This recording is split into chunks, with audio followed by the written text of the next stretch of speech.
Hey, Happy Horror Time listeners. Before you check out this episode, we have some awesome news to share.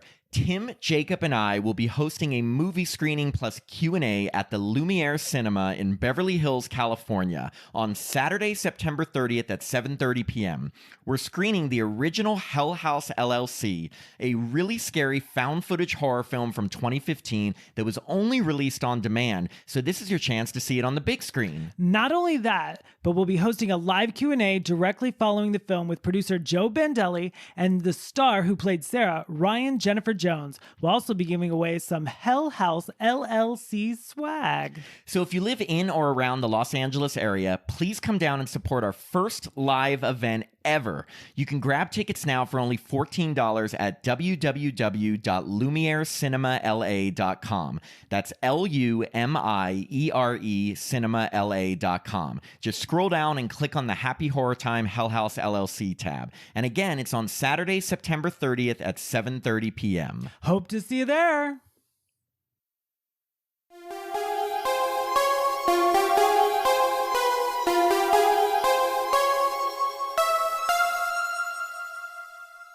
Hello and welcome to Happy Horror Time. My name is Tim Murdoch. And my name is Matt Emmert. And as another famous final girl once said, don't fuck with the original. Well, we have the original with us today, as in the very first final girl from the hugely successful Friday the 13th franchise.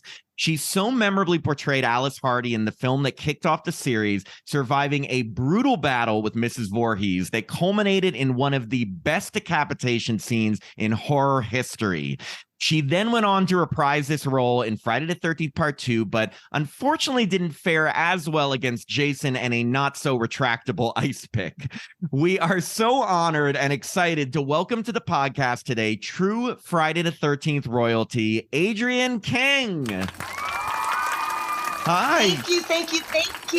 Goodness, what an intro. Thanks, Matt, and thanks, Tim, and thanks, Happy Horror Time. This is great. You guys are so patient with me getting to this point. It is our pleasure. It is 100% our pleasure. Like I told you, we're such big fans. And, you know, obviously we have a ton of questions about Friday the 13th, but taking it back to the very beginning, we read that you were born and raised in Long Island, but also read that you did your first commercial when you were 6 months old. What was that for? And can you kind of take us through just your life in the entertainment industry before or leading up to Friday the 13th?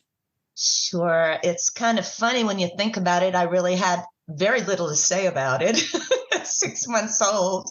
But my mom was thinking out of the box when they, were trying to make ends meet. And story goes that I was a happy baby.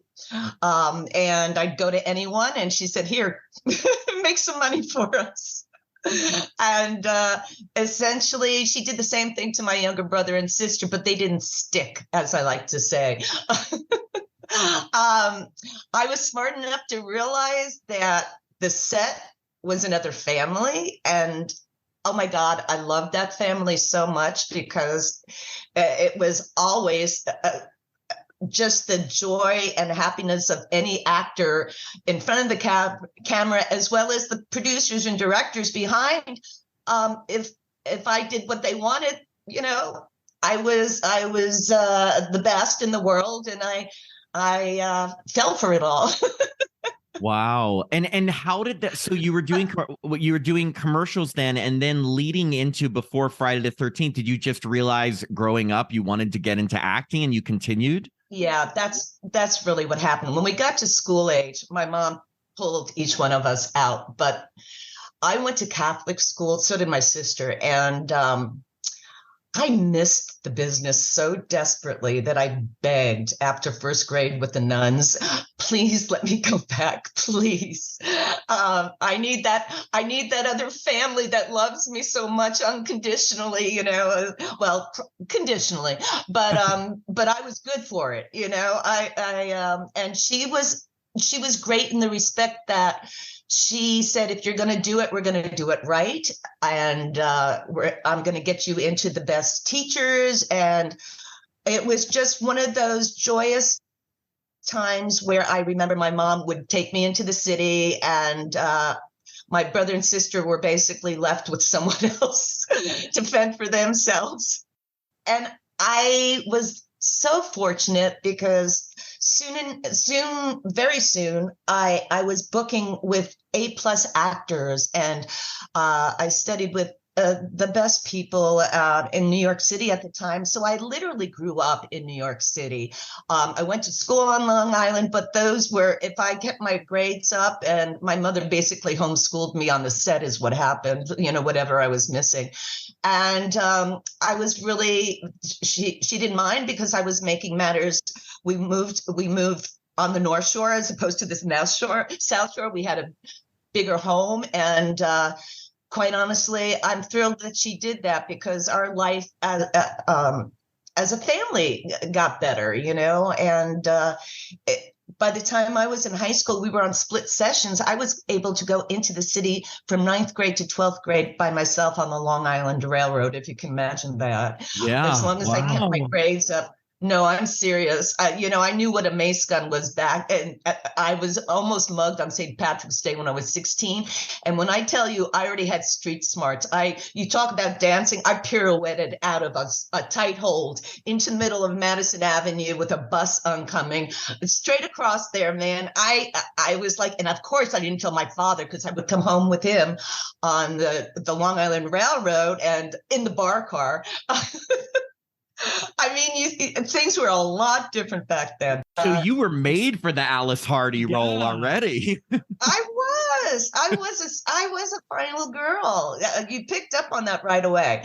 I mean, I didn't even have a split second to think. And I was like, it's either do or die. And I literally pirouetted out of a tight hold with a guy who said he had a gun in my ribs. And in that split second, it's like I didn't care about the bus that was half a block away because I knew if this guy took me around the corner, I was doomed. So already at 16, I had those street smarts. That is some real life. Yes. I love that because, we talk to so many people from horror movies and they're like, oh, my character did this and that. But like in real life, I'm just so, I could never do that. It sounds like in real life, you could decapitate a Mrs. Voorhees. Oh, there's no doubt in my mind. Now, growing up, were you give me a weapon and that bitch don't go down? Exactly. I mean, you got to do what you got to do. Right. Yeah. I mean, I lived in New York, but I didn't have any situations like that. You're lucky. You weren't walking 61st and Madison Avenue at 4:00 in the afternoon. It was insane, but it was so crowded and everybody was out there. And I saw cops on every other corner. But needless to say, by the time I got to one of them, there was no one. And like I said, I couldn't share it with my dad going home because that would have been the end of that. Right. And I couldn't tell anyone. So I literally, I held it in until I got to his bathroom. He was a madman, by the way, who worked for advertising agency. So it was kind of a cool place to like sit and wait until he was done, and then we'd take the train home. But literally, I always have a hard time with St. Patrick's Day. It always comes up like, okay, let's be careful today. Oh God! And growing up, were you a fan of horror films? Were there any of your favorites that had an impact on you? I loved horror films. I loved horror films growing up. When we lived in Lynbrook, and I went to Our Lady of Peace, and my brother and I was in 4th grade, and I remember us bicycling to the Lynbrook Theater and watching the old Betty Davis movies and the scary ones they'd have in the morning, all morning long, and way before your time. But we used to ride our bicycles there and love it so much. You can even leave your bicycle outside with a lock and it wasn't stolen when you came out. It was the most incredible thing in the world. And that was my beginning of horror. And also on Saturday morning, they used to have the creature feature shows, which were really good.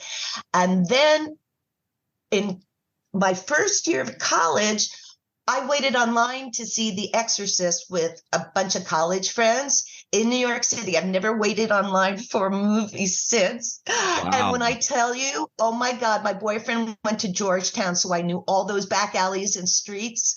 And it did me in. Raised Catholic and knowing Georgetown, I missed all these 70s of, I never saw Carrie. I never saw any of those. And now I look back on those special effects and they're hilarious. I mean, they are not Savini, you know, they don't hold up. So I loved horror films up until The Exorcist, and it threw me into a tizzy until Tom Savini on the set said, "Come here, I want to show you something," because he knew I was an artist. And he was so sweet and kind to me. He showed me how it was done.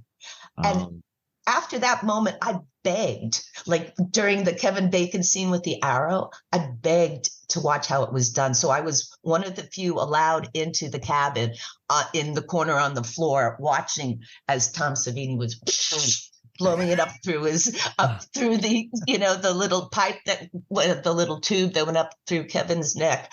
It was just incredible. And from that moment on, I've just loved horror movies just so I can watch the special effects beyond everything else. That's so cool. That's great. And so I love that because you love like seeing what goes into them. You know, it's like what works into them versus it's like the artistry. Yeah, exactly. It's pure artistry, you know, and to be that good at it so early on. Oh my gosh. And for those special effects to still hold up to this day, where you still, you know, jump at those little moments. And So moving on to the original Friday the 13th film. Now, you must have made quite an impression on director Sean S. Cunningham because, we read in the book Crystal Lake Memories by Peter M. Bracke, who we love, a good friend of ours, that after your audition, he said that they had saved the best for last. So we were wondering, what was the whole audition process like for Alice? And did you know at the time that she was the only survivor? Wow. Actually, I don't think I knew that. What did Peter say? Because Lord knows, without Peter, I wouldn't be here right now. He resurrected me from looping. I love the life of looping and voiceover, but literally he found me because I was still buried from what I thought was, a stalker's fear. But basically, he's the one who explained to me that there was at least 3 generations around the world that cared what happened to Alice Hardy. And I'm like, what? So what did he say about leaving the best for last? Yeah, that Sean Cunningham said that, and it's in the book, the casting people said this after your audition, that they had saved the best actress for last in the Alice. Wow.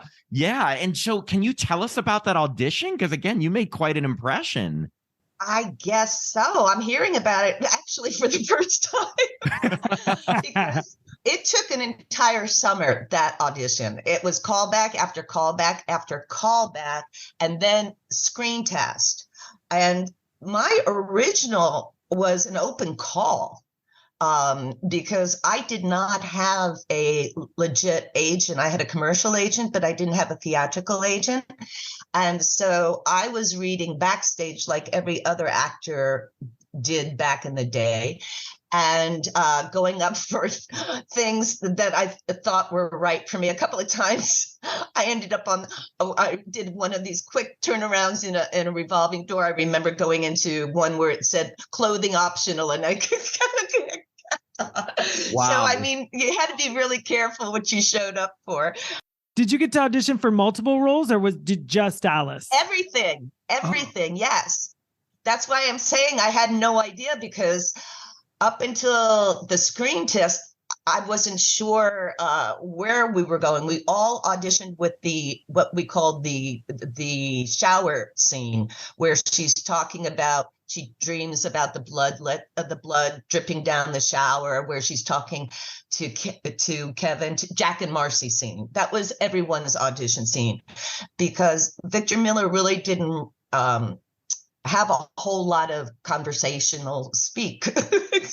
They were mostly kind of just one-liners or very quick little conversations. But that one was the scene. So we all auditioned for that role, as well as every other role. And then they kind of just paired us up. One audition callback was where the guys got to meet the girls, and we kind of paired off together a little bit. And then the final one was where I was down to like 5 other girls for Alice. And I always say it, I think I nailed it with my scream, but it was also very physical. I was up and down on the ground and jumping around, and the camera couldn't keep up with me. So it was like, I think I got the phone call that afternoon from Sean that I was Alice, and I was really thrilled to hear it, but I never heard that story before. So maybe I should read the book sometime. I was just gonna say it's a part of the book, and I was like, wow, that's so cool. And then what we wanted to know, so you get the part, and what was your first impression of the script when you read it, especially the big reveal of the killer being this vengeful mother? Well, the script evolved as we were shooting it. So a lot of including the Monopoly scene didn't even exist. The ending didn't exist at all. The jump scare did not exist. And then the final then he's still there scene was added 2 weeks after we had finished filming at the camp. So obviously they got what they needed and said, wow, because we had film, you couldn't check it out right there. But that took us a long time. That took us 3 different times to get to that point. But yeah, it was an incredibly long audition process.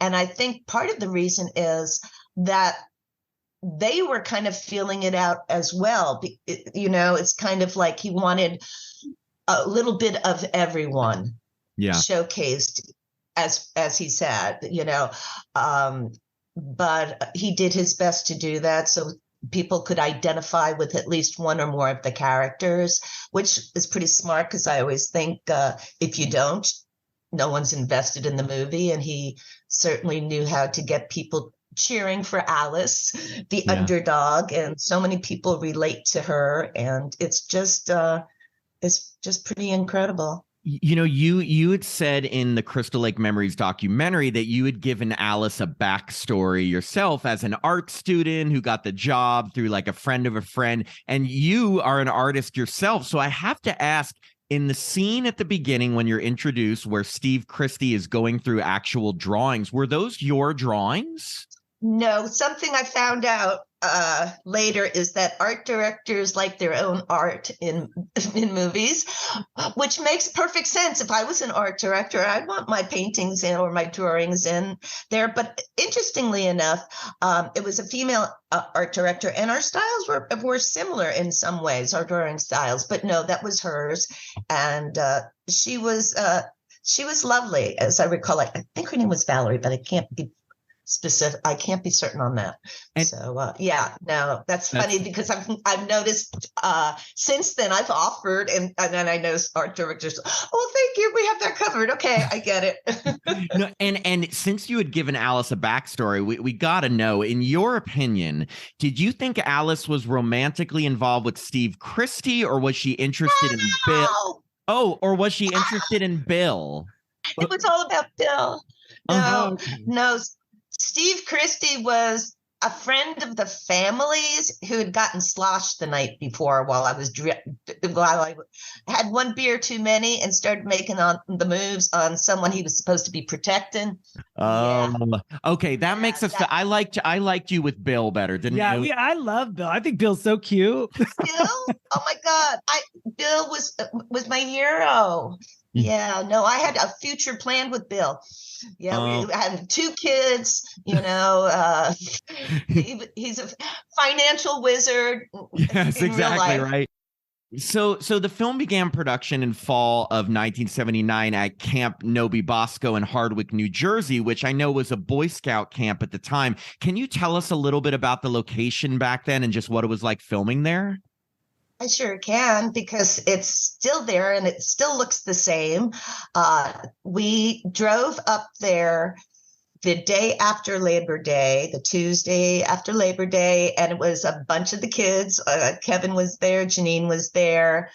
Oh God, I think the guy who plays Nettie was there, and Brenda's character was there. So mostly all of us, and it was about an hour and a half drive. We all met at Columbus Circle for this little van, and it was so cute. We were all like basically in the same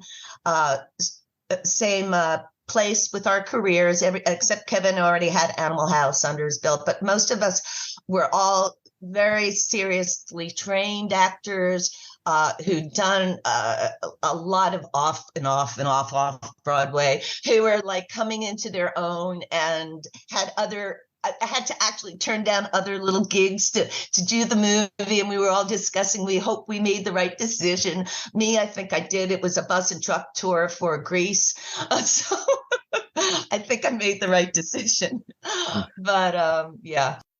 It was so innocent. And when we drove up there, it was just the smells and everything. When I go back now, it brings me right back to my early 20s. And it's exactly the same. The Boy Scouts finally figured it out from my manager, who approached them in the way that other people obviously hadn't, because people were sneaking on and off. And she said, look, this could really be a win-win for the Boy Scouts. And obviously they figured it out because the fans love it so much. And now instead of the Crystal Lake tours, instead of .org, it's a .com. So somebody totally figured it out. And while filming, did you stay at the camp or did you stay in a hotel, and did you have to have roommates? So yes, now, because we actually stay at the camp, which is a riot. And people spend a fortune to actually stay overnight. It's ridiculous how much they charge, if you ask me. But, everybody says this is their Vegas. This is their cruise. This is what brings them happiness and joy. And I totally get it. It's really funny though, because Amy's going to join me and she's staying in the cabin too. And so she's like me, it's like we're into the outdoors. Some of the people, not so much, and they're staying at an Airbnb or whatever. But half the fun for me is getting up and smelling those smells and feeling like, oh my God, this just brings me right back to where we were when we actually filmed it. And that's what I say to everyone when they show up. I say, feel like you're 12 again? Yeah, well, I do. I feel like exactly the first time I put that movie on, It's just a sense memory all over again. And back in the day, no, because of SAG, they said they had to put us up someplace that had a bathroom indoors, and it wasn't much better, quite honestly. I think I would have probably rather staying at the camp, but we had a good time back and forth talking about our days and how we survived or didn't, depending on who it was driving home. Yeah. And some of those drives were tough. Oh, I can imagine. And before we jump into asking about some of the other cast members, we just wanted to ask you about working with director Sean S. Cunningham. What was his directing style like? Like, was he really serious or did he keep things light on set? Well, he was very serious because his life depended on this film. And I don't mean that in a ha-ha way. He had to beg for every cent additional that he needed. And that came up like every weekend because we needed more film. Film was very expensive. We needed another camera and then another slow motion camera to actually get that final shot that is so iconic to this day, that jump scare that still makes me jump. I don't know how it is, but it must be Harry Manfredini's ping or whatever at that right time. It's just so amazing. But so what was the question again? Oh yeah, it's okay. Just what Sean Cunningham was like on set. Yes, he was. He was serious. Yes, he was serious, but he was amazing in respect to having done films before. This was really my first, even though I'd been in the industry before I could speak, this was my first real film where I had to carry it. And he let me watch my dailies, which I didn't realize was such a huge thing, but it was. And it was great for me because I got to see what I liked and didn't like, and I could fix it or, in those couple of days. And then he would listen to ideas, and I realized afterwards that's not always the case. Not a lot of directors really care about your idea. Oh well, maybe I should have been a director, but not. So I was very fortunate in respect to the fact that I go, no, Alice, I don't think Alice would do this because, as I said, the script really was thin. And so they were constantly trying to come up with filler. And I go, nope, I don't think she'd be walking naked into that lake. Nope, I don't think so. She is not stripping after Monopoly. No strip. No, none of that. And then there were other things like he was the one who said, I want you to throw the rope over. And the first time I get it, and then it's like I'm going, oh my God, this is going to look so stupid on film because it's like I'm throwing the door open. But in that crazy moment, you're not thinking straight. And that's what we went for, the crazy moment, because otherwise they're going to have to change the whole setup for the camera, and so that's where a lot of things happened as we were actually filming. Like I lost my rain jacket in that scene where Brenda comes flying through and it was, one take and go if it was right. You didn't get a chance to do a second take. And I said, Sean, I need to do it again. I lost my rain jacket. And he just went, oh, well. Wow. Guess you're going to be cold. Yeah. Well, you worked with a number of amazing people on this film. And we first wanted to ask about, everyone talks about how Friday the 13th was one of Kevin Bacon's first movies. And what do you remember about working with him at the time? I remember having a bloody blast. We all did. It was literally like going to your first week in college and not having to attend classes, just getting to meet everybody and fool around because he really wanted us to be pals. So he gave us the first day that we were there, we basically shot in sequence. And so that first warm afternoon, we were all on the beach and we were getting to know each other. And it literally was the dynamic that we wanted. It was like we were just reacting to each other. There was no acting involved. Everybody was just there, doing what they love to do and getting paid for it. And can you imagine that?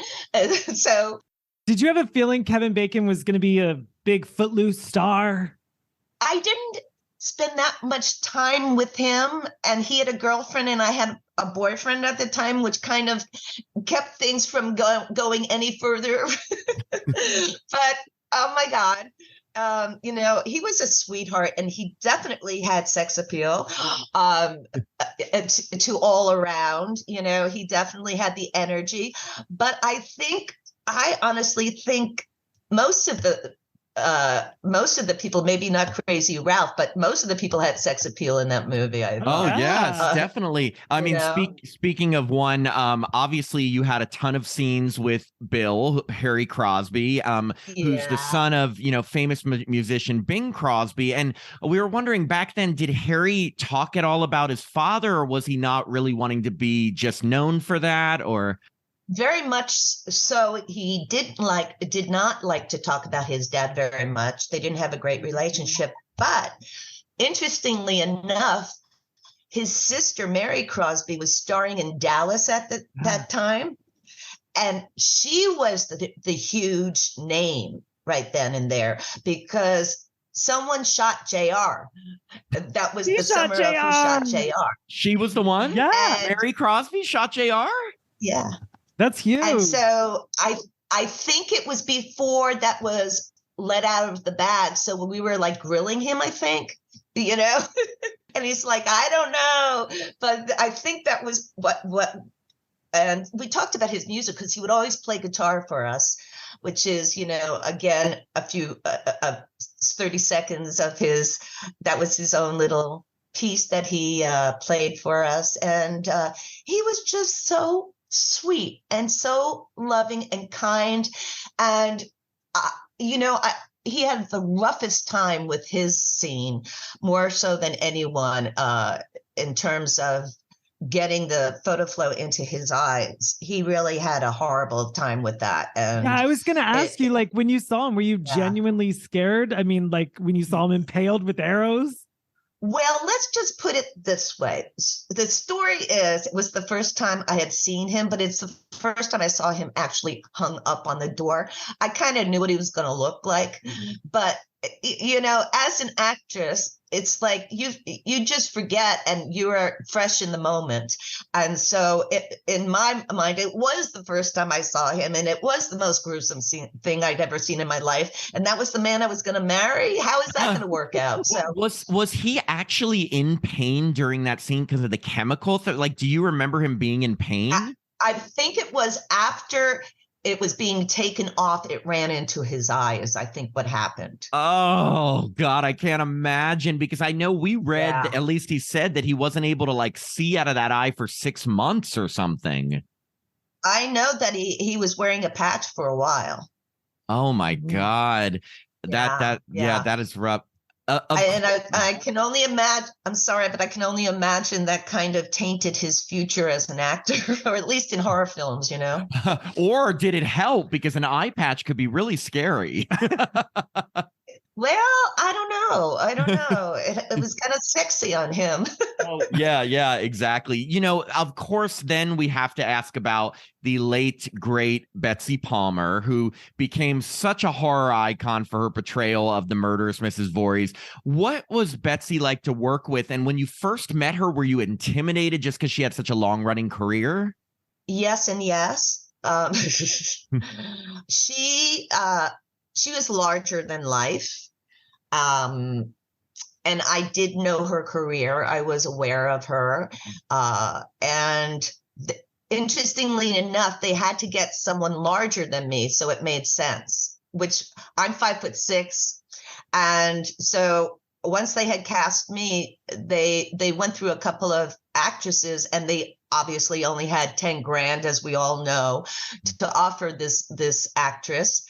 And fortunately, she needed a Scirocco really bad. Oh my God, that story is hilarious. Story is the best. It's the truth. She told it to me on the set. She said, the only reason I'm doing this piece of shit is because my car broke down on the Connecticut Turnpike. And I mean, she was very, very honest, but she also said to me, but that doesn't mean I'm not giving it everything I have and more. And she said, and you will have to learn not to hold back, because during when we had, it was probably in the barn when we were rehearsing, she literally threw me across the barn in rehearsal, you know, and whacked me in rehearsal. And I get it. I get it. That's the way she was trained, you know. But I literally went, Sean, and she goes, don't call for Sean. He's not going to help you. Wow. You have to fight back. And I went, okay, lady, you got this, man. You got it. She had to literally show me, because I was pulling my punches. And thank God she did, because otherwise, we wouldn't have had those scenes the way, you know, what she said to me is, you can't fool the camera, and they're tight on us. And there's, you know, we don't have stunt people here. No kidding.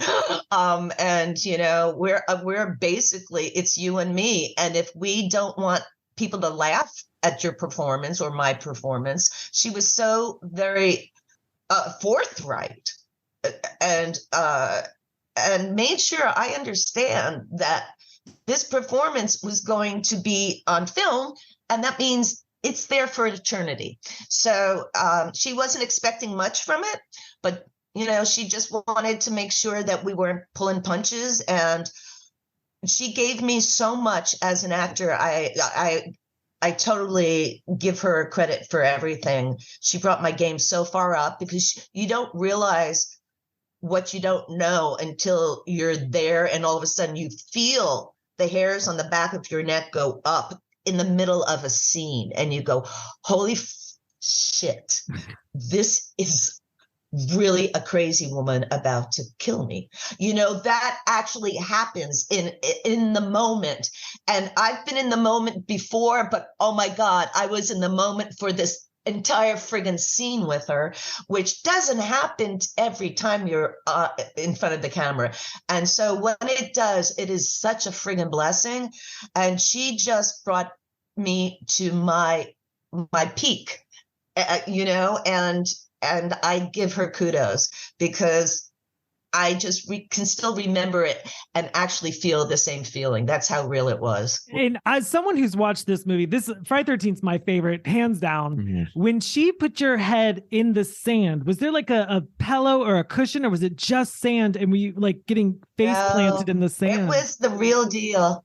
The Wow. reason Did it you looks know- so had you- real and sounds so real is because it was real. Had you planned that, or did she surprise you by smashing Oh your head? yeah, no, that was all choreographed. Oh, good. We, as a matter of fact, we spent the night we started shooting at sunset and didn't finish until the sun was rising the next morning.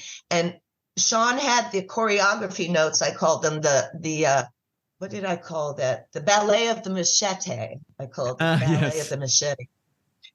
Because there were actually notes. And then when he crumpled them and threw them away, I grabbed them with 2 pieces of coffee stained memo pads.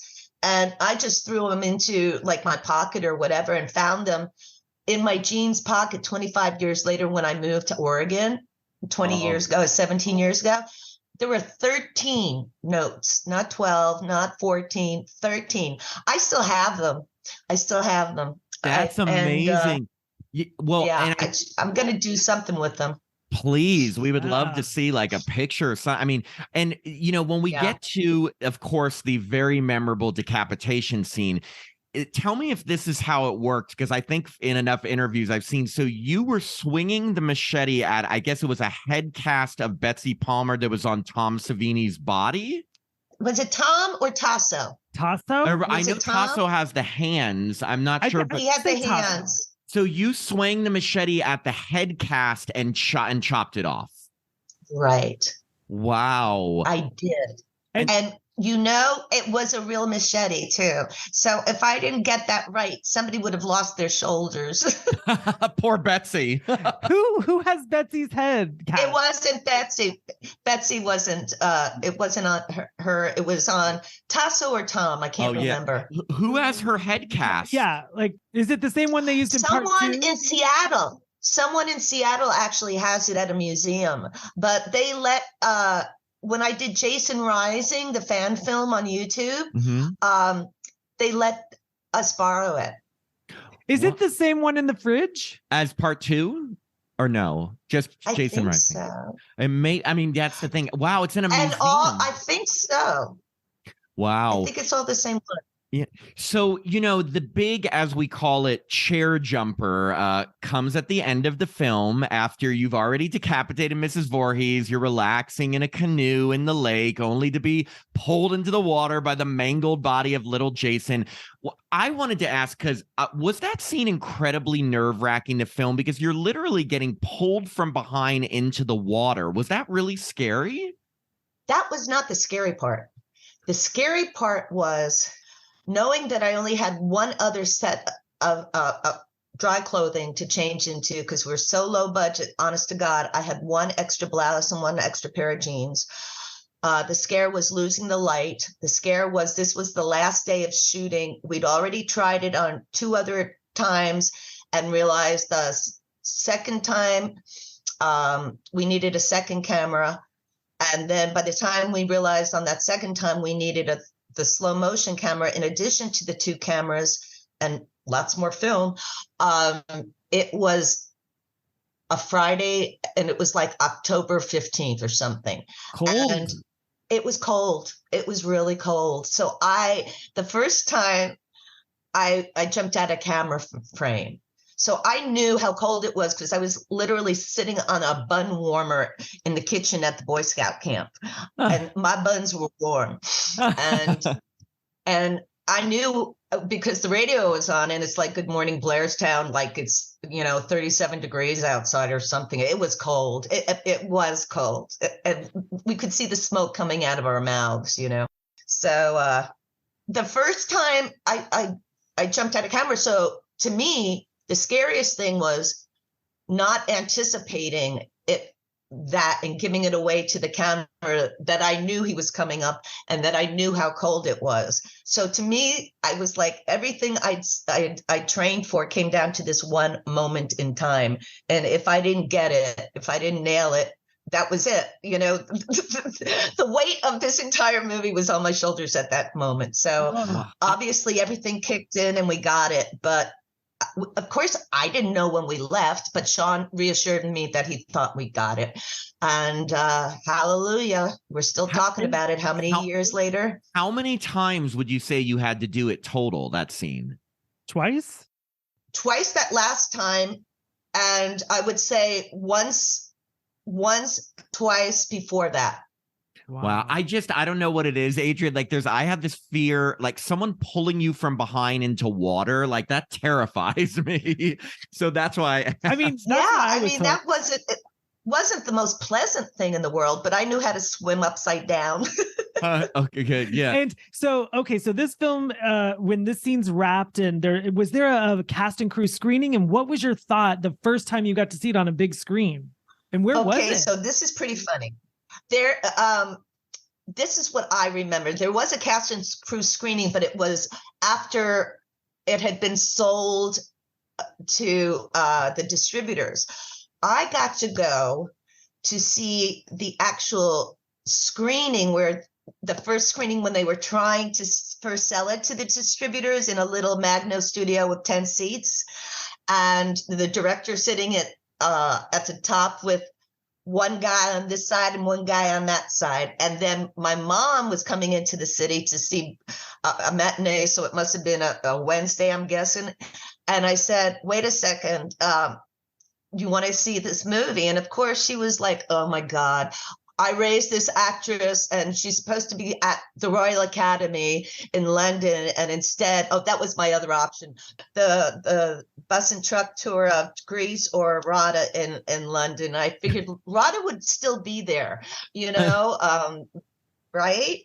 So I eventually did RADA in 1984. But I said, Mom, come to the screening, come see it, okay? And she's like, all right. So it's like, thanks so much. And she's sitting next to me. And of course, during the again, you know, the Catholic girl raised with nuns and the whole deal. And my mother grabbing my leg as the strip Monopoly scene starts to happen. And when the door opens up, she's like, oh, you know, thank God. Kind of, and it's like I'm elbowing her to please be quiet. It's a small room, you know, and we're about 8 rows down, and then we come to the infamous, you know, canoe. And after the beheading, that was all she could handle, and she's ready to put on her coat and get out of there. And I'm like, shh, quiet, you know, like, Mom, quiet. Or, you know, as loud as I could without letting anyone else hear, and literally holding her down in the seat, you know, it's like, wait. And so, of course, it comes, boom, she screams so loud and jumps so high. And I'm laughing because I'm like screaming with her. And I turn around and Sean is literally shaking hands with Mr. Paramount on one side and Mr. Warner Brothers on the other side. I always say that my mom helped sell that movie because, honest to God, I finally realized where my scream genes had come from, and it was my mom. And Lord, she had a good scream. And I always say that Sean owes her a little piece for that. But he doesn't like to share. So in that case, Mr. Paramount got, it was Frank Mancuso, who did the most incredible thing for Friday the 13th. He threw it on 1,300 screens and created history. You know, I'll never forget Broadway with the lines around all these theaters and knowing it was for my movie. And then Mr. Warner Brothers got the everything except North America. They got the worldwide rights, and Paramount got the North American rights. So yeah, that's the story I remember. I love your mom. No, that sounds great. I love that your mom just like solidified everything. They're like, this is gonna work. You know what I mean? Yeah, it was hysterical. Oh my God.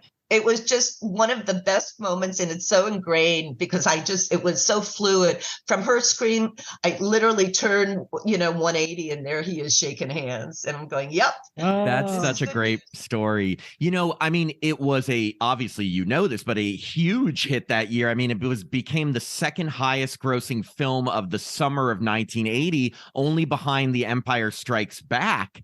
And, I was just wondering, I mean, obviously you were pleased by it, but were you surprised by the success, by how big it got?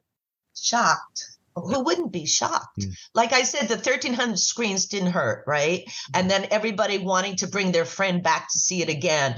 And then, it was you couldn't get it at a video store right away, so you had to wait. So that thing had legs like longer than a daddy long leg spider. That thing it lasted the entire summer and then some. It could have played into Halloween. I can't even remember, but it certainly played the summer in New York. I remember that. Wow. So good. I love it. So now after Friday the 13th was released, you've said in interviews that you were dealing with a stalker at the time. And just so you know, we don't need to talk about that whole situation. We would love to ask you some questions about part 2, if that's okay with you. Sure. And you know what? I've gotten to the point where I use everything that has happened to me. I find a silver lining. And if you can believe that I've actually managed to find one in all of that nonsense, it has actually helped other people. That's amazing. I'm here to say there were nights when before stalking laws. So I had no one, and it's not like I had an entourage. I had a very middle-class family. It was long before, People magazine hadn't even started yet. I think they started 6 months after. There was nothing. And I went to the cops, and of course they were like, you make a movie like that, what do you expect?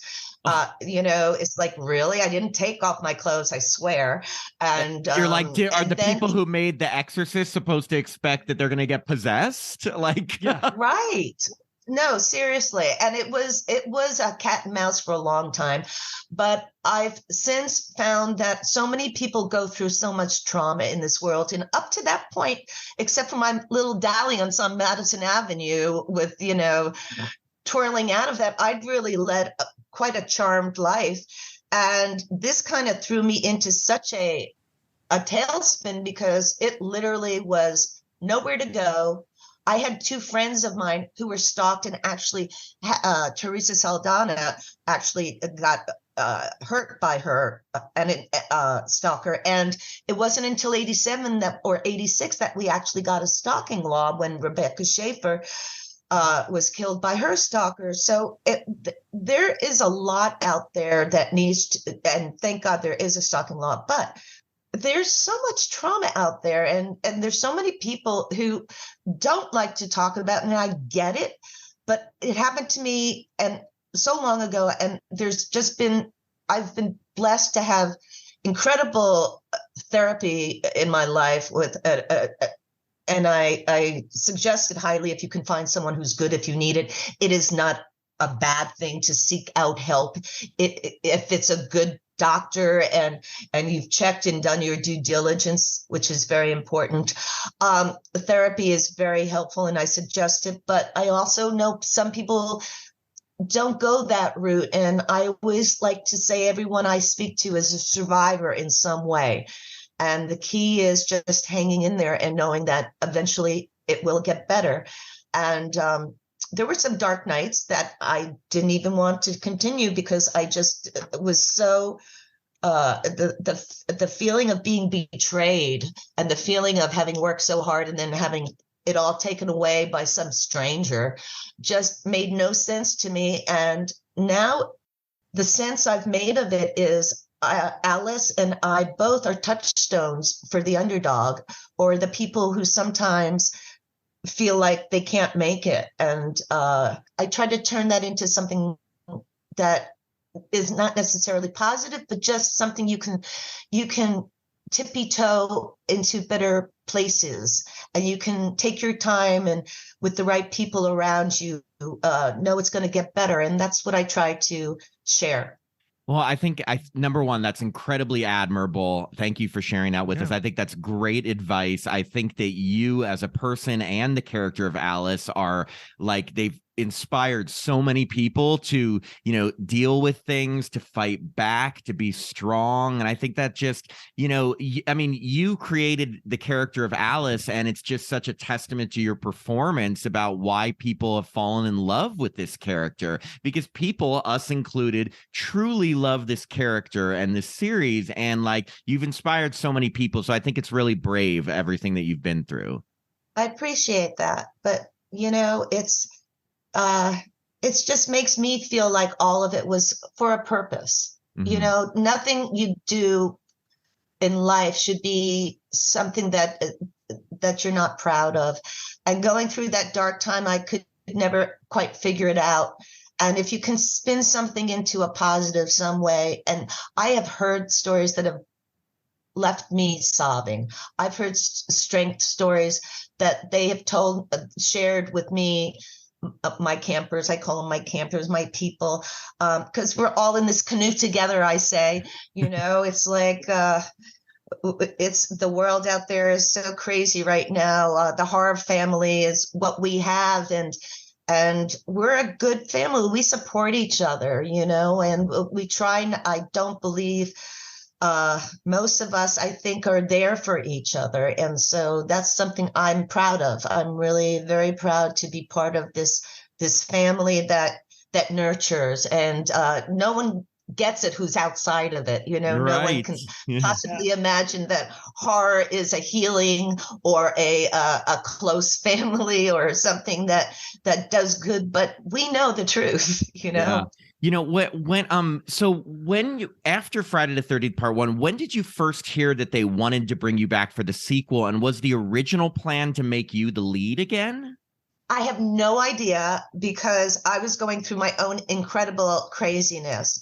I did not have a theatrical agent still at this juncture. So my commercial agent, sub-agent, decided he was going to be my manager, and my mother said, okay. And I was just basically holding on for dear life and letting them handle stuff. My mom had handled stuff for a long time. So, you know, she was the one, and she basically said it was a personal matter, and that I would do what that I couldn't share, because back in the day, I was told one did not share these types of these scenarios.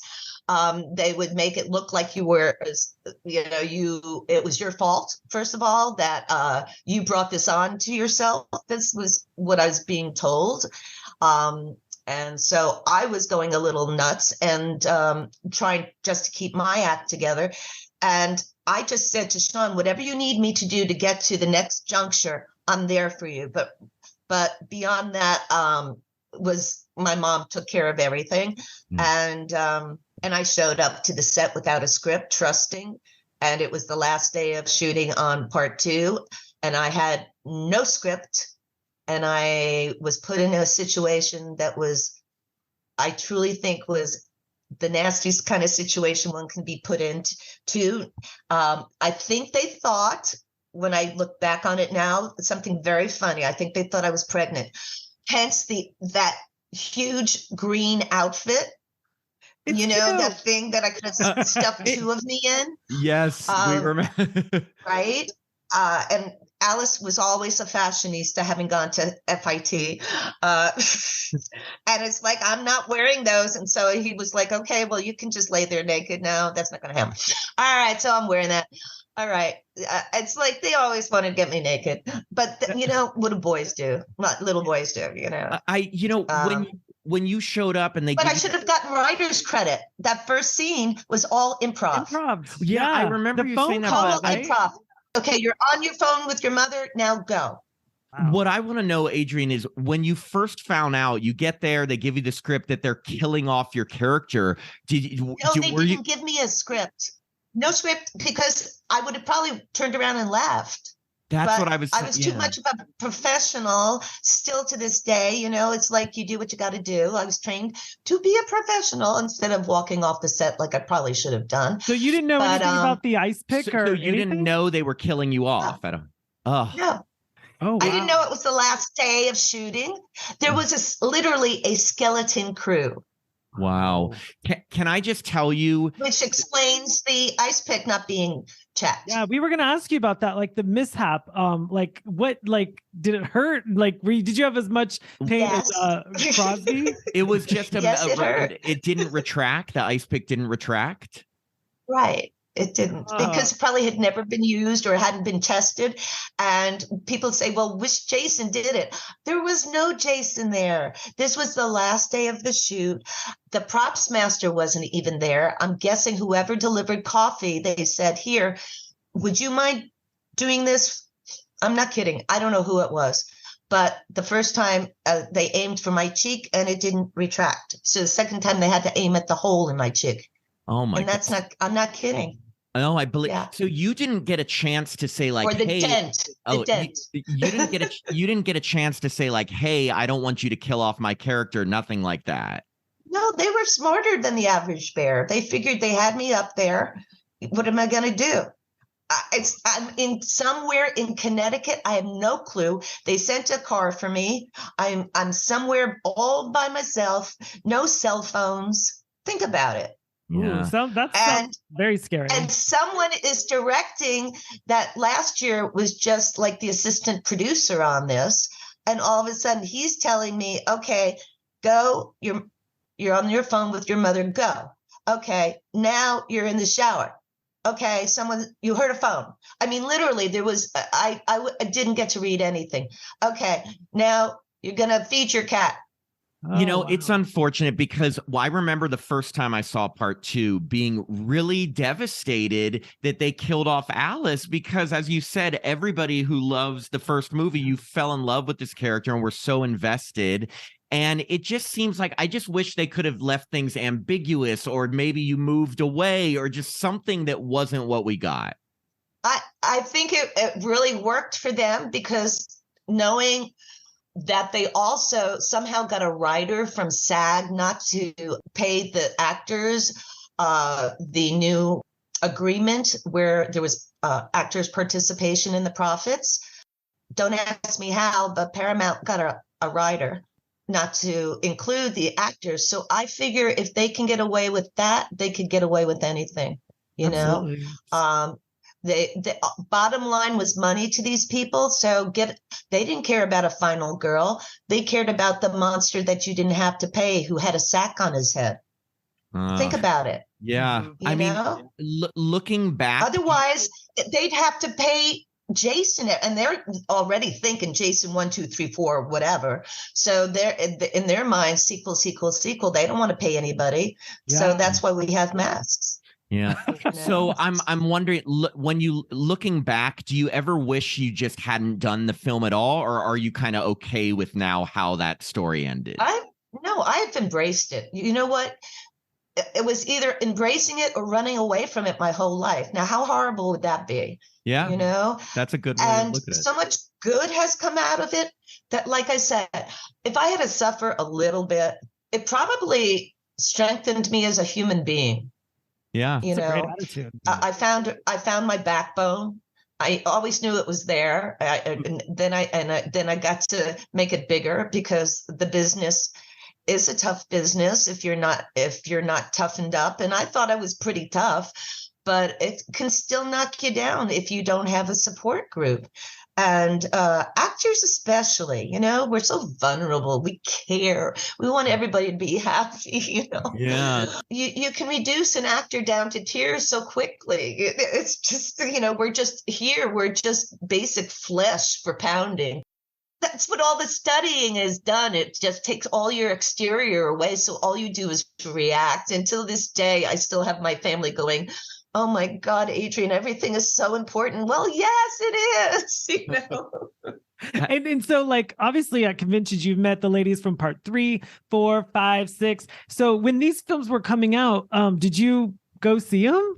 No, no, I didn't. I was off horror films. I was off horror films until when I married my husband and found out that he was George Romero's, George Romero, God rest his soul. He was his distributor and a producer on a couple of his movies. And I actually got to meet George Romero for Creepshow and would have loved to have done it, but I was too young, which cracks me up for the role of the daughter in Father's Day, was it? Or Yes. Oh my God. We Creepshow. love Creepshow. Yeah, we love Creepshow. Yeah. That was my husband actually got Richard Hassenen actually got Stephen King to write the first screenplay he ever had for George to direct, which was Wow. That is really cool. You know, another thing we found out about you after doing more research, you know, that back in 2010, I think it was you partnered with Valley View Winery to offer these Friday the 13th themed wines. Yeah. So now, how did you get involved in that? Like, how did that idea come up? Again, it was never on my vision board. I've always loved fine wine. I've married into a family who really enjoyed fine wine. I traveled the world, you know, and moved to this little oasis up here that still has no internet at times. And it's wine country in Southern Oregon. And the people who we chose, the family owned winery down the road, was actually horror fans, and it took them 2 years to divulge they loved my movies, my all two movies, and and would I like to be part of their family? And you know, one thing I learned in life is you say yes, you can always say no later. So I said sure, not knowing what that meant, but I figured how bad could it be? And I turned it into a now 13 years of fine wine with my own artwork on my own labels. I was there before Snoop Dogg and Martha Shard. I had Crystal Lake wines with Alice hanging over the canoe in multiple colors. I had it in red and green for Chardonnay and Cabernet Sauvignon. And then I got very clever and did Survivor Syrah. Love it. And then it's like I got to use all my marketing tools that I'd learned at FIT in fashion for wine, and all my fine art training for the labels. And it was like, oh my God, you talk about a full circle, and to embrace the, Crystal Lake as a brand, which is now going to be something else onto itself on NBC Peacock, but who would have thunk? Seriously.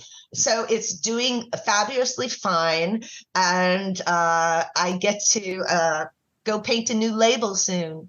That is so cool. I love it. We checked out the website. It is so cool to have these wines related to it. Like fans must go crazy over this, Well, they do. Once they try the wine, that's the key, because everybody thinks, oh, I have to collect it. I said, no. Drink the wine and save the bottle. Put a candle in the bottle, like at the end of part 2. Yeah. Make your own little shrine, and then you order more Crystal Lake wines. Otherwise, this is never going to fly. That is great. Another thing, obviously you mentioned it, but 40 years after Friday the 13th, you reprised the role of Alice Hardy in the 2021 fan film Jason Rising. Now, how did you end up getting involved in that production? Again, I met some very talented filmmakers at a convention. I believe it was at the Seattle Crypticon. But that's, I talk to people, I talk to filmmakers, because horror is a fabulous place to start. And I really enjoyed, I've been offered many other fan films, but, Alice was always true to my heart, and I wanted to give her her true possible redemption. I had always thought the beginning of part 1, having gone through post-traumatic stress, seriously, twice, 2 different occasions, I said, it's totally a post-traumatic stress nightmare, and part 2, and you can move on from that and still have part 2. You can still move on to it. And I loved what they came up with, so I was very happy to do it. I just wish we had a little more time. It was started before the pandemic, and ended very quickly after, kind of right as soon as I could get up there and finish it for them. So, but the great thing is, the whole part that I love is they weren't allowed to say anything. That was the condition. It had to be a surprise, so that at least the first audience, the first wave, would totally be shocked, and everyone was. So I was really thrilled that Alice came back to life the way I think she actually has been hiding in the woods, drinking fine, fabulous Oregon wine, painting lovely paintings, and once in a while having to decapitate Mrs. Voorhees. Yeah, we loved it. It's so funny. You're just so people know, if you can catch it, you can get it on YouTube. It's like Jason Rising, and your role is so great in it, and having you decapitate a zombified Mrs. Voorhees and then get rid of Jason. It's like a 2-punch there. You get them both. I love it. It was really great. Yeah. And I should give kudos to James Sweet and Vinny, who brought that to life. So they did a great job. Very well done. The big overall question, I guess, would be like, why do you think people love this series and this franchise so much, the Friday the 13th franchise? Why do you think it has lasted so long and that there's such a love for it? I think it comes down to the fact that in its own way, it's about love. I know that's crazy, but in its own way, you have Elm Street and you've got a perv, right? You've got Michael Myers, who's basically, just hanging out doing nothing, right? He's just kind of slashing people. And then you've got Jason, and he's avenging his mother's death. And she killed all those campers for a very good reason, if she wasn't totally nuts. And it had to do with the fact that those campers were not paying attention when they should have been watching out for her son. Every minute. He wasn't a very good swimmer. He wasn't a very good swimmer. I have to ask this question. Was there a point where the director, did Betsy even do it bigger, or did he ever say less, or was there ever a moment? Because I love her performance. Oh, no. And for anyone else, it would have been over the top, right? For anyone else, but you believed her. I love her because she was so true to her character. She said, "I may be crazy, but I know if those campers had been watching, my son would be alive." And seriously. And we were separated at camp because we would have bonded, and Sean knew that about us. But when we were reintroduced in Chiller 2004 and found out that both of us had suffered in our own ways from the aftermath of Siskel and Ebert and everybody telling her, giving out her address and all those other horrible things they did to her, we truly bonded and commiserated. And the one thing I have to say about Betsy is that I loved her so much. And the last thing I remember was she was at peace with the fact that this is how she would be known, as the most loving mother. She would loved her son so much she'd kill for him. And she actually said, that's not the worst thing to be remembered for. That is a great attitude. Adrienne, we have one final question for you that we ask everyone that we interview, and it's going to put you on the spot a little bit. And we just want to ask everyone this question, but what is one thing that you can tell us about your experience working on the original Friday the 13th that you've never told any other interviewer, publication, convention Q&A, or podcaster? It can be the tiniest thing, it can be a big thing, but just anything about your experience working on the original Friday the 13th that you've never told in another interview. Wow, that's so difficult. One thing came to mind right away, which is really strange, but there was nothing between me and my Calvins. Wait. Oh, because you were wearing tight pants, right? I was in my jeans. I had nothing underneath. Oh, no underwear during the strip Monopoly scene? You would have been in trouble. Let's go. We're happy that that's a good one. That is a great little detail. Is that a good one? I would never share that normally, but it literally just came to me. I'm thinking, what can I say? That is, Well, wait, that's true. had you planned that, or was it just like laundry day? I had a boyfriend at the time. Okay, so there was a very famous commercial with Brooke Shields. Brooke Shields. Yeah. Nothing between me and my Calvins. And I got to go shopping for my, so low budget. We know that, right? Low budget.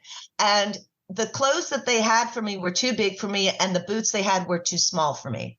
And they expected me to wear these. And that wasn't going to happen. So I said, on my own dime, I'm going shopping. And Sean says, just make sure you have an extra.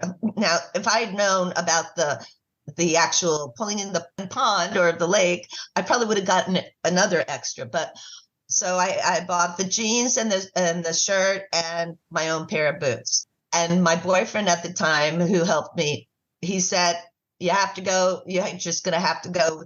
They're so tight. You have to just wear the jeans. Nothing between you and the jeans. It's called Commando, right? That's called going commando. You went Commando. So I went Commando. Yeah. I love it. That's a good one. Oh my God. That is no, we love getting that. That is such a good one. Thank you so much. As a matter of fact, I went Commando on top too, I think. Yeah. Oh, I was total Commando. Oh my God. Wow. Your mom would have blushed. Your mom would have blushed. She would have smacked me. She would have smacked me hard. Well, Adrienne, this has been such a pleasure for us. Like, we have enjoyed this so much. You are so amazing. Thank you. Thank you. It's been my pleasure. And I'm sorry for the internet glitches, but that's part of living in wine country. Sometimes you pay for your paradise, I say. Thank you again. Seriously, thank you so much. We've enjoyed this so much. We'll keep in touch onto when the episode's coming out, and we wish you nothing but the best. We're such fans. Oh, thank you, Matt and Tim. It's been my pleasure. And you got me to talk about going commando. Oh, my God. Goal accomplished. Goal accomplished. Yes. Whoa. Thank you. I am impressed. Well, thank you again, Adrienne. Take care. Enjoy your day. Yes. You too. Okay. Bye. Cheers. Cheers.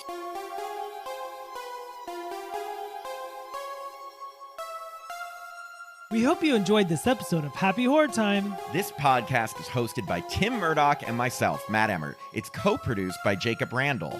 We release new episodes every Monday, and we switch off between reviewing new horror films with spoilers and interviewing horror stars, so there's something for everyone.